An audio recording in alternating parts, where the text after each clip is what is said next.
You wake up burning. It's 50,000 years ago. Your body has turned into a furnace you cannot switch off. Your skin is hot. Your teeth are chattering. Your head is a drum. You know this feeling. You've had it 100 times. But there's no doctor, no pharmacy, no pills, no ambulance, no number to call. There's a fire, a few people, and whatever grows outside. There's a cave in northern Iraq called Shanidar. Ralph Solaki pulled a man out of the dirt there. We call him Nandy. Nandy's right arm was withered, shrunken, and probably amputated at the elbow. He was blind in one eye, half deaf, and walking on a crushed foot. Any one of those was a death sentence. He lived for years anyway. So somebody kept him alive. And that's the part nobody tells you about the Stone Age. I'll be straight with you here. I was wrong about this. I went in expecting herbs, chance, smoke, and superstition. What did ancient humans actually do when they got sick? What I found was stranger and far more human than a pile of leaves. It's a ladder. Every rung answers the one below it. Let's climb. Start where everyone starts. With the assumption that prehistoric medicine was nonsense. Rattles, chants, charms. Luck. Then a research team in Spain went at a Neanderthal's teeth. They scraped off the hardened plaque. The cave is called El Sidrón. That plaque is a fossil of a mouth. Everything you chew, breathe, or swallow gets sealed into it, and it sits there for 50,000 years. Locked in the tartar, poplar. Poplar bark carries salicylic acid, the compound that eventually became aspirin. In the same mouth, traces of Penicillium mold, penicillin. And this Neanderthal had an abscess rotting through his jaw. He also had a gut parasite eating him from the inside. He was chewing painkiller and mold. Nobody wrote him a prescription. He worked it out. And the rest of that mouth backs him up. No meat residue at all. Instead, pine nuts, moss, mushrooms, and bark. He was also carrying a microbe called Enterocytozoon bianusi. It causes long, grinding bouts of diarrhea. So we know he was ill. We know what he ate. We know what he reached for. That is a medical chart, written in tooth scum, 50,000 years deep. So they had drugs. Real ones. Chemically real. The ancestors of things sitting in your bathroom cabinet right now, which creates a much harder problem. Knowing that bark works is easy. Knowing which bark, which tree, which season, which dose, and which of the 40 other plants around you will kill you instead is the actual skill. Here's where it gets genuinely strange. Around 3300 BC, a man took an arrow in the shoulder. He died face down on a glacier in the Alps. The ice kept him. We call him Ötzi. And alongside his bow, his copper axe, and his bearskin hat, he was carrying a medical kit. 2 lumps of birch polypore, a bracket fungus, threaded onto leather straps. Birch polypore is antibacterial, antiparasitic, and toxic to whipworm. Ötzi's intestines were packed with whipworm eggs. Read that back. He was carrying the specific cure for the specific parasite he had, not decoration, cargo. And his skin carried 61 tattoos. Not pictures, not animals, not names, just lines, dots, and crosses, rubbed in with charcoal, clustered on his knees, his ankle, his wrist, and his lower back. Every one of those joints was arthritic. He wasn't decorating himself. He was marking where it hurt. Here's the thing that got me. Willow, poplar, birch. We still use all 3. The chain running from a chewed strip of bark to the aspirin in your kitchen drawer has never once broken, which makes me genuinely curious about yours. Before anyone in your family ever saw a doctor, there was a first remedy. A tea, a paste, a rub, a spoon of something foul your grandmother swore by. Put yours in the comments. I want to see how far back these chains actually go. Some of them go a lot further than people think. That bark had a reputation long before it had a chemistry. Willow was chewed for pain, fever, and swelling in Sumer, in Egypt, in Greece, and in China. Hippocrates handed it to women in labor. It took until 1897 for Felix Hoffmann, working at Bayer, to pull the molecule out, clean it up, and stamp a brand on it. Salicine, aspirin. The Stone Age got there first, by taste, by trial, and by funerals. But be honest about what that pharmacy could actually do. Willow lowers a fever. It does not touch a burst appendix, a chest full of fluid, a wound gone green, an abscess draining into the blood, or a stomach full of bad water. Not close. For almost all of human history, the leading killer was not the lion, the cliff, or the cold. It was the microbe. And against a microbe, a bark is a rumor. So what happened when the plants ran out? The strongest medicine ancient humans had was not in the forest at all. It was already inside them. It was the fever, because a fever is not your body breaking down. It's your body going on the attack. Pushing your core temperature up makes your white blood cells move faster. slows bacterial replication, and turns your bloodstream into an oven most invaders are not built for. It costs you. Every degree burns roughly 10% more energy. Lizards, fish, and even insects will drag themselves toward heat when they get infected. Block them from doing it, and more of them die. That's not a malfunction. That's a weapon, and it is hundreds of millions of years old.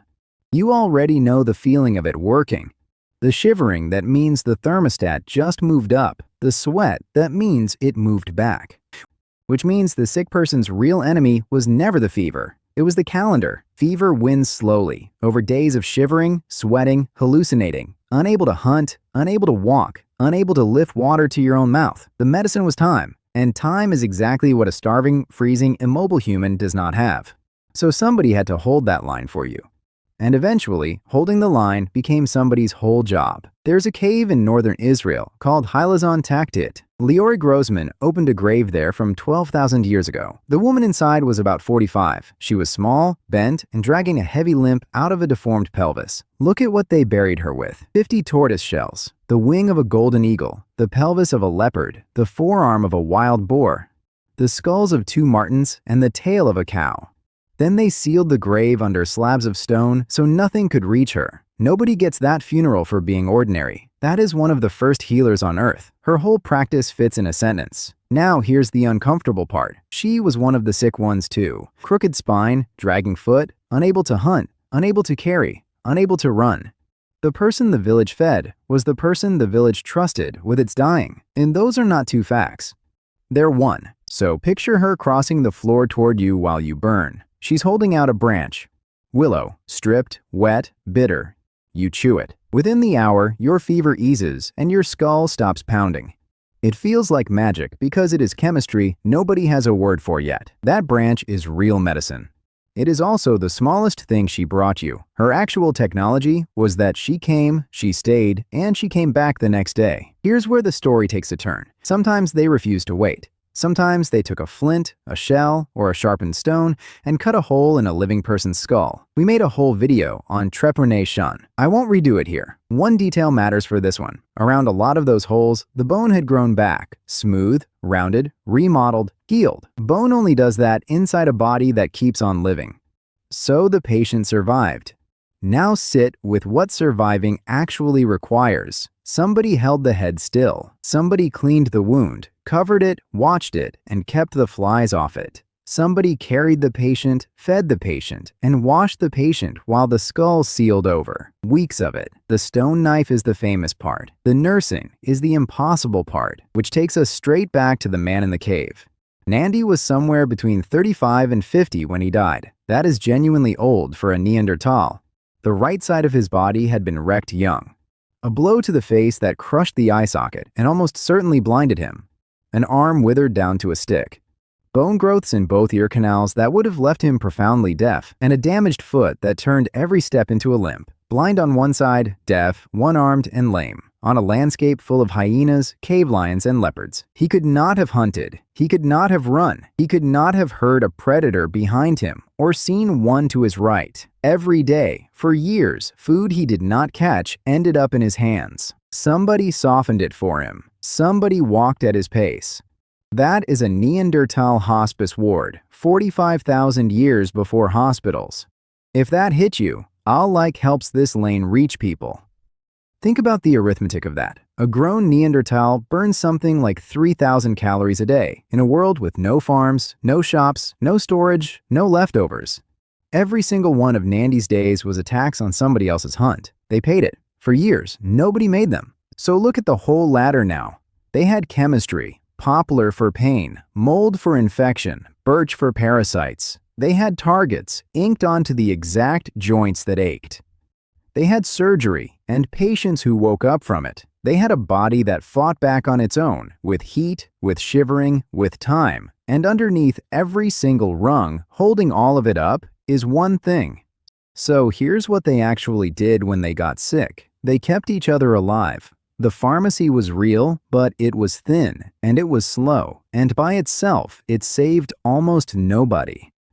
What moved the odds was a person sitting beside you for 9 days, bringing water, keeping the fire going, softening food, dragging you back under shelter. Care, not cure. That is the invention. Everything else is a footnote to it. And if somebody has ever done that for you, actually done it, sat on the edge of your bed, brought the glass, checked your forehead at 3 in the morning, send them this. Not as a favor to me. As the point, that is the oldest medicine on earth. It's the one we never lost.